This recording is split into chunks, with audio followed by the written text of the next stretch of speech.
요한계시록 10장 1절로 11절 말씀. 요한계시록 10장 1절부터 11절 말씀 제가 봉독하겠습니다. 내가 떠보니 힘센 다른 천사가 구름을 입고 하늘에서 내려오는데 그 머리 위에 무지개가 있고 그 얼굴은 해 같고 그 발은 불기둥 같으며 그 손에는 펴놓인 작은 두루마리를 들고 그 오른발은 바다를 밟고 왼발은 땅을 밟고 사자가 부르짖는 것 같이 큰 소리로 외치니 그가 외칠 때 일곱 우레가 그 소리를 내어 말하더라. 일곱 우레가 말을 할 때 내가 기록하려고 하다가 곧 들으니 하늘에서 소리가 나서 말하기를 일곱 우레가 말한 것을 임봉하고 기록하지 말라 하더라.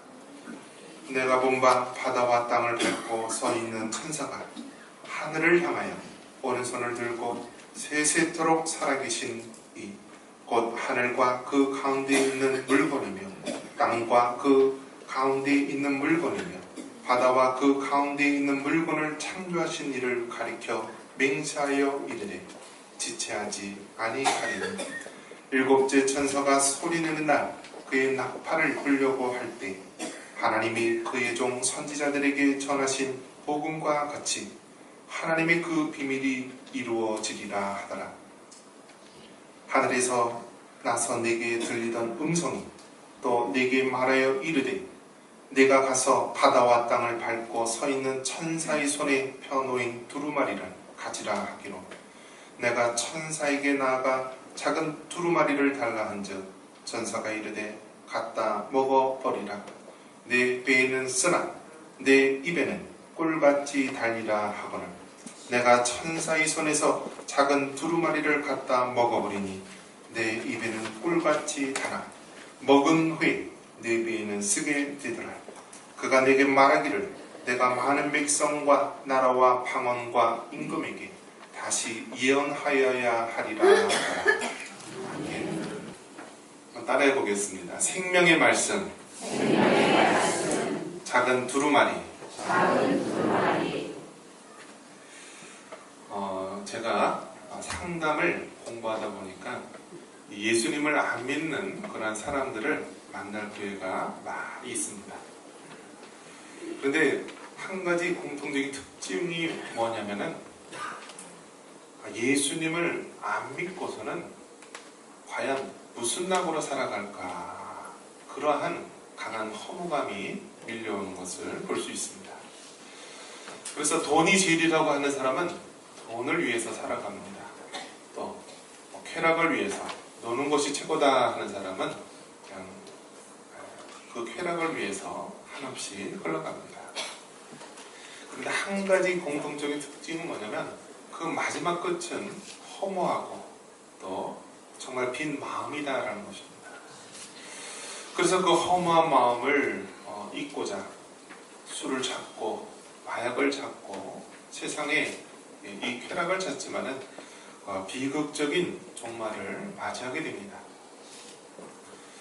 사람들의 마음 가운데 우리가 떨쳐낼래야 떨쳐낼 수 없는 그런 것이 있는데요. 죄와 죽음의 문제입니다. 죄 문제는 정말 해결할 수 없는 우리 깊은 내면의 뿌리 깊은 문제입니다. 그래서 모든 사람의 방황을 보면은요, 그 죄의 뿌리가 해결되지 않았기 때문에 끊임없이 방황합니다. 또 죽음의 문제, 결국 이 땅에 사는 사람들이 죽음을 생각하지 않고 한 것만 생각하고 싶지만은 결국 죽음이라는 것은 한 사람도 비껴나갈 수 없는 것입니다. 그래서 한마디로 이 세상은 허무한 세상입니다. 한번 따라해 보겠습니다. 허무한 세상에서 예수님을 만나 보람된 삶을 살자. 할렐루야. 그런 면에서 저와 여러분은 정말 이 허무한 세상에서 예수님을 만나 보람된 삶을 살아갈 수 있는 우리 모두가 되기를 바랍니다. 이처럼 개인의 삶에 있어서도 죽음이 있고요, 끝이 있다는 것입니다. 마찬가지로 우리가 살고 있는 이 역사도요, 시작이 있고 또 끝이 있다는 것입니다. 그것을 우리가 종말, 세상 끝, 마지막이라고 합니다. 하나님께서는 창세기 1장 1절에 태초에 천지를 창조하시니라 라고 이 역사가 시작이 됩니다. 그러면서 마지막 끝날 때는 마라나타 주 예수여 오시옵소서, 주 예수여 내가 모든 자에게 임할지어다 하면서 요한계시록 22장에 끝을 맺고 있습니다. 이처럼 이 세상 사람들은요, 이 끝에 대해서 궁금해합니다. 그래서 그것을 과학적으로 해결하려고 하고요, 사회적으로 여러 가지 방법으로 해결하려고 하지만 다 모두가 명확하지가 않은 것입니다. 그 중에 우리나라 사람은 무관심한데요, 지금 전 세계 사람들이 관심을 아주 세우고 있는 부분이 있습니다. 무엇이죠? CNN 뉴스와 또 여러 가지 외국 뉴스를 보면은요, 계속해서 나오는 것이 북한에 대한 이야기입니다.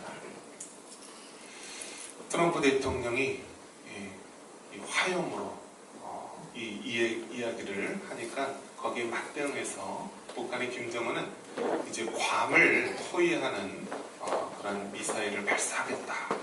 그래서 아주 심각한 그런 분위기 가운데 일고 있습니다. 그런데 정작 우리나라에서는요, 아무런 기미가 안 보입니다. 대통령은 휴가 가고 모든 사람은 평온하고 특히 연천 지역은 아무런 느낌 없이 살아가고 있습니다.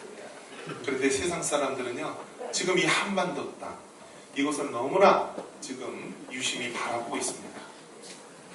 그때 분명한 것은요, 세상이 어떻게 되어가고 싶다, 어떻게 돌아가고 싶다라고 해서 되는 것이 아니라 역사의 주관자는 하나님이신 줄 믿습니다. 그래서 이 창세기가 시작의 책이라고 한다면 요한계시록은 끝의 책입니다. 마지막 책.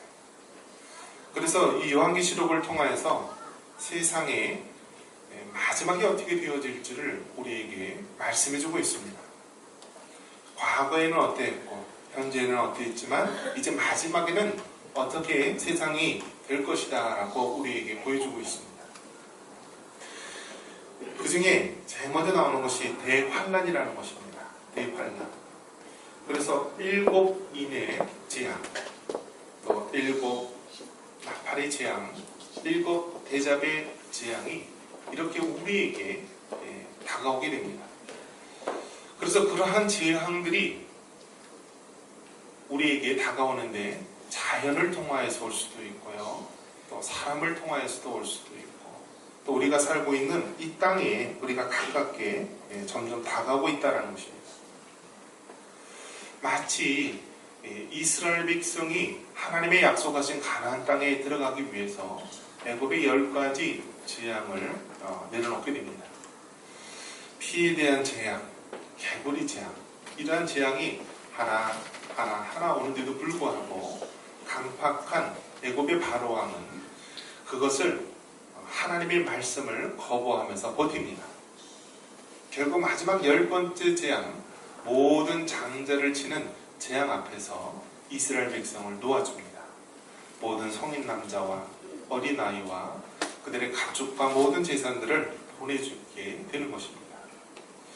그럼으로써 구원받은 하나님의 백성의 역사를 출애굽의 역사, 또 6월절의 그 기원을 통하여서 우리에게 보여줍니다.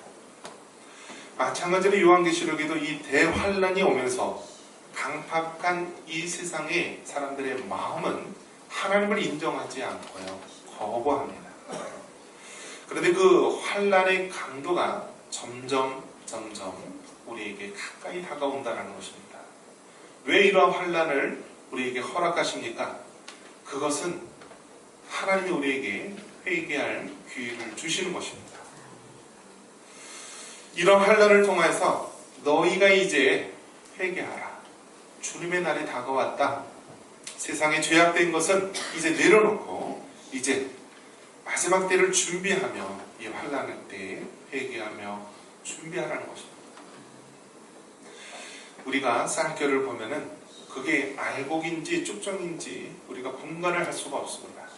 그런데 바람이 휘 불고 키질을 하게 되면은요, 이 쭉쟁이나 지푸라기들은 다 바람에 날려갑니다. 오직 알곡만이 남아있게 됩니다. 대환란의 시련 속에서 결국 알곡의 신자, 알곡의 믿음이 있는 사람들이 이 환란을 이겨내게 됩니다.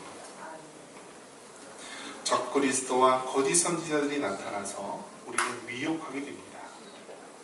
사실 이 미혹과 유혹은요, 우리가 이 외적인 환란과 고통보다 더 이기기가 어려운 것입니다. 마치 다윗이 골리앗의 그러한 위협을 이길 수는 있었지만 바세바의 미혹은 이기지 못하고 넘어진 것처럼 이 땅에 있는 교회는 외부의 환란에 대해서는 우리가 이길 수 있지만 내부로부터 오는 그러한 미혹에 대해서는 참으로 견디고 이기기가 어려운 것입니다. 그러한 적그리스도의 심판, 또 거짓 선지자들의 이러한 미혹들이 점점 우리에게 다가오게 됩니다. 그러면서 결국 사탄은 이 땅에 정체를 드러나면서 모든 것을 삼킬 듯이 일어나고 있지만 결국 하나님께서는 마지막에 사탄이 패배하게 됨을 말해줍니다. 그러면서 요한계시록에서는 마지막 때에 사탄이 패배하며 이제 하나님과 또 하나님의 백성들이 다스릴 영원한 나라, 천년왕국의 나라가 있음을 말해주고 있습니다. 잠시 잠깐 복과 마복의 전쟁이 있지만 이제 결국 처음 하늘과 처음 땅은 사라지고 새 하늘과 새 땅이 우리에게 펼쳐짐을 말해주고 있는 것, 이것이 바로 요한계시록이 우리에게 보여주고 있는 말씀입니다. 오늘 성경 말씀에서는 이 작은 두루마리가 나오고 있습니다. 그런데 이 작은 두루마리가 이 천사의 손에 들려져 있습니다. 우리 1절 말씀, 1절과 2절 말씀 다시 한번 읽겠습니다. 내가 또 보니 힘센 다른 천사가 구름을 입고 하늘에서 내려오는데 그 머리 위에 무지개가 있고 그 얼굴은 해 같고 그 발은 불기둥 같으며 그 손에는 펴 놓인 작은 두루마리를 들고 그 오른발은 바다를 밟고 왼발은 땅을 밟고. 힘센 다른 천사가 등장합니다. 그러면서 이 힘센 이 다른 천사는 이 손에 작은 두루마리를 가지고 있다라고 되어 있습니다. 오늘날의 책은 이렇게 네모나게 재본을 해서 들고 다닐 수 있도록 되어 있지만요, 그 당시의 책은요 이렇게 두루마리로 되어 있습니다. 그래서 이 양쪽에 이 막대기에 이 종이를 똘똘 말아가지고 한쪽에서 읽으면서 풀면서 이렇게 되어 있는 것이 그 당시 이 책의 모습입니다. 여기서 말씀하고 있는 이 두루마리는 무엇을 말하는 것입니까? 그것은 책입니다. 구체적으로 이야기한다면 하나님의 말씀, 생명의 말씀을 말하고 있습니다. 마치 요한계시록 5장에 보면은 동일한 사건이 나오고 있습니다. 요한계시록 5장 이 3절에 보니까 하늘 위에나 땅 위에나 땅 아래에 능히 그 두루마리를 펴거나 보거나 할 자가 없더라 하면서 요한계시록 5장에도 이 두루마리 책이 나옵니다. 그런데 이 두루마리 책을 능히 하늘 위에나 땅 위에나 그 어느 곳에도 이 두루마리 책을 펴거나 볼 자가 없는데요, 어린 양이 나타납니다. 한 어린 양, 다윗의 뿌리에서 나온 이 어린 양이 바로 그 두루마리에 인을 대면서 이 책을 볼 수 있다라고 말합니다. 그 어린 양이 누구냐면 바로 예수님을 말하는 것입니다. 한번 따라해 봅니다. 어린 양 대신 예수님. 그래서 이 두루마리의 책을 펴거나 볼 사람이 없어서 정말 이 안타까운 마음에 사도 요한이 옵니다. 그런데 이 어린 양 나타나서 그 두루마리를 펴게 됩니다. 어린 양 대신 예수님의 모습을 보여주고 있습니다. 성경에는 우리가 균형 있는 시각으로 봐야 됩니다. 죽음이 있으면 부활이 있는 것입니다. 하나님의 창조가 있으면 모든 것의 마지막 종말이 있는 것입니다. 그리고 예수님의 초림만 있는 것이 아니라 재림도 있다라는 것입니다. 여기서 보면은 초림의 예수님은 십자가에 달려 죽기 위한 연약한 모습의 어린 양의 모습이지만요, 다시 오실 재림의 예수님의 모습은요, 영광된 모습, 진리로 이 땅을 판단하실 능력 있는 심판주의 모습으로 오시는 것입니다. 그 영광의 어린 양, 우리 예수님께서 그 두루마리의 책을 펴는 모습이 나오는 것입니다. 자, 그래서 요한계시록 5장에서도 나오는데요, 그러면 요한계시록 10장에서도 이번에는 작은 두루마리가 나온다라는 것입니다. 그러면서 이 작은 두루마리가 힘센 천사의 손에 들려 있는데요, 이 천사의 모습을 아주 위험 있게 보여주고 있습니다. 구름을 입고 하늘에서 내려오는데요, 머리에는 무지개가 있고요, 얼굴은 얼굴은 해 같고 그 발은 불기둥 같다라고 말합니다. 그래서 한쪽 발은, 오른쪽 발은 바다를 밟고 왼쪽 발은 땅을 밟고 있는 모습입니다. 자, 그럼 이 천사가 누굴 것이냐? 이거는 그냥 천사로 보는 경우도 있고요, 또 한편으로는 예수님의 다른 표현으로 이렇게 말씀을 하고 있다라고 보기도 합니다. 그러면서 이 하나님의 말씀을, 이 작은 두루마리를 들고 있는데요, 중요한 것은 무엇이냐면 이 두루마리의 책, 이 말씀에 대해서 우리에게 이야기해 주고 있는데요, 자, 이 두루마리에 대한 이 말씀에 대해서 이야기합니다. 우리 9절과 10절 말씀 한번 같이 한번 읽겠습니다. 내가 천사에게 나아가 작은 두루마리를 달라 즉 천사가 이르되 갖다 먹어버리라. 내 위에는 쓰나 내 입에는 꿀같이 달리라 하거늘 내가 천사의 손에서 작은 두루마리를 갖다 먹어버리니 내 입에는 꿀같이 되나 먹은 후에 내 위에는 쓰게 되리라. 자, 그러면 이 두루마리는 생명의 말씀인 성경을 말하고 있습니다. 여러분, 성경에 대한 믿음이 우리가 확고해야만 우리가 흔들리지 않습니다. 성경은 무엇을 말합니까? 성경은 성령의 감동으로 기록된 하나님의 정확무오한 말씀입니다. 그래서 우리의 신앙과 삶의 기준이 되는 말씀이 성경입니다. 자, 그렇다면 이 두루마리, 작은 두루마리는 우리가 무엇으로 봐야 되느냐? 요한 계시록, 하나님의 마지막 때에 되어질 이 말씀으로 봐야 할 것입니다. 이 작은 두루마리는 두루마리인데 작다라는 것은 그만큼 어려움과 환난이 있었음을 우리에게 보여주고 있습니다.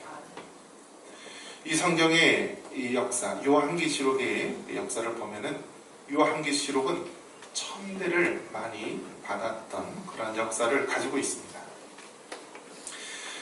그래서 작은 책이라고 했을 때 교회사에서 천대 받는 요한계시록의 다른 표현을 우리가 알 수 있습니다. 주후 363년에는 라오디게아 종교회의에서 신약 26권이 정경으로 인정받은 후에도 요한계시록은 제외되는 수모를 겪게 됩니다. 그러다가 주후 397년에 칸타고 3차 회의에서 요한계시록이 정경으로 인정받는 순환의 역사를 가지고 있습니다. 종교개혁 당시에도 루터는 그리스도교가 교시되지 않았고 인정되지 않고 있다, 또한 성령의 영감도 느껴지지 않고 있다 하며 계시록에 대해서 이러한 언급을 했습니다.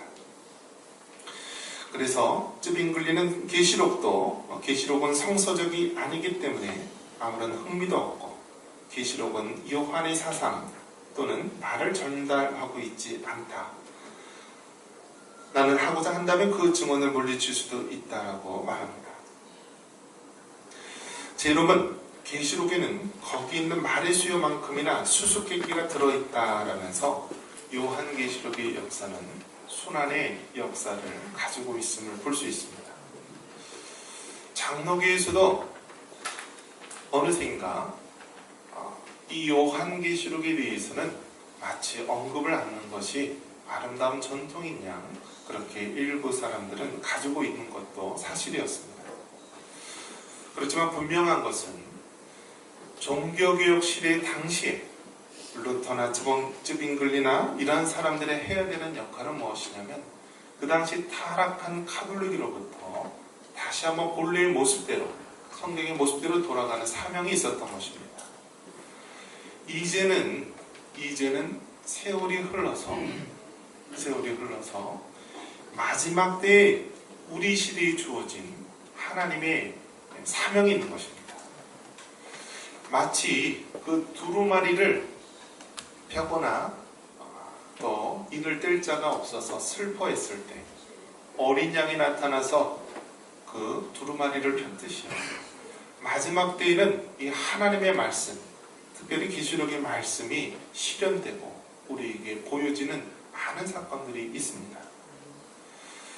여러분, 행복하고 즐거울 때는 우리가 듣기 좋은 말, 우리에게 윤리적이고 도덕적인 말을 우리가 구합니다. 하지만 큰 시련과 환난이 오게 되면요, 우리에게 가장 힘이 되고 능력이 되는 말씀은 무엇입니까? 그것은 계시록의 말씀인 줄 믿습니다. 우리 믿음의 많은 선진들이 어떠한 믿음으로 살아갔습니까? 마라나타, 주 예수여 오시옵소서. 이 힘들고 어려운 우리 상황 가운데 오시옵소서라는 믿음을 가지고 살아왔습니다. 그 믿음의 고백이요, 지금 억압받는 많은 이 땅의 그리스도인들, 하나님의 백성들의 외침입니다.